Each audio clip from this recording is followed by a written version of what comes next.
Исус дойде на тази земя, за да премахне греха веднъж за винаги. И то с целта, за да живеем ние през вечността с Него. Възстанови тази връзка, за да можем ние да прекараме цялата вечност с Него.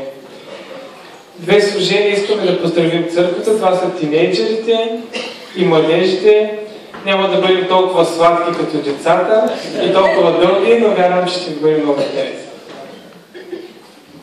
А част от изпълнението ще включва и вокални неща. Има много малка вероятност нещата да не са съвършени, но хората, които сега ще ви послужат, го правят с любов към Бог и към вас, и за това с това го правят.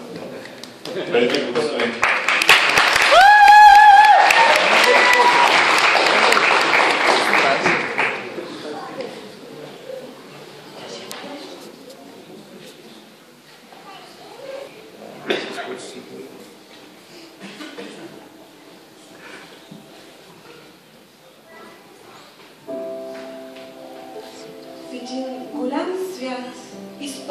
Изпълнен с много хора, в един определен ден се случваше странно раздвижване. Хората бързаха, носиха тежки торби, приготвиха трапези, поставяха подаръци по дръхите си и всичко светеше от междукащите лампички и уличното осветление, което в тези дни бе по-специално. Насред всичко и всички обаче бе един човек, обикновен човек, който от години наблюдаваше тази част от годината. Наблюдаваше хората с покупките, подаръците, децата, онзи старец, бяло и червено, шумотевицата и лампите. Насред всичко това той беше толкова различен. Единствено и само носеше чаша топло мляко в ръка. Нямаше накупени подаръци, а и нямаше на кого да ги подари. Той стоеше и гледаше обстановка с града. Мислеше си, какво е толкова специално в този ден? Може би всичко се върти около подаръците, около играчките, около децата. Той не знаеше и не разбираше с какво този ден бе толкова специален и различен. И какво всъщност очакваха всички. Питаше се, какво празнуваха те? Бяха ли се те объркали или в грешка беше самият той?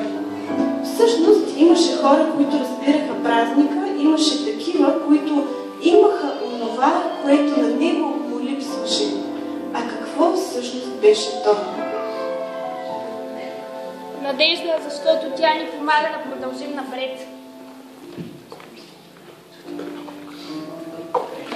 Защото тя показва, че те е грижа. Мир, за да си уверен по време на буря.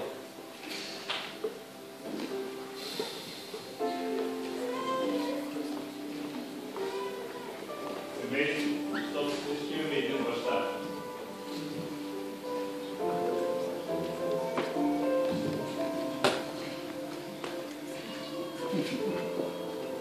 Радост, защото тя заслужава бащата.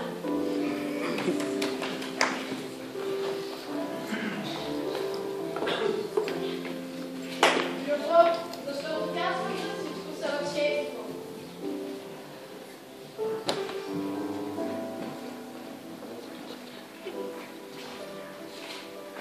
Исус Христос. Защото без него празникът не би имал смисъл. Той е смисълът и истината. Той е онзи, който ни дава живот. Неговото рождение честваме днес с радост и веселие за Спасителя.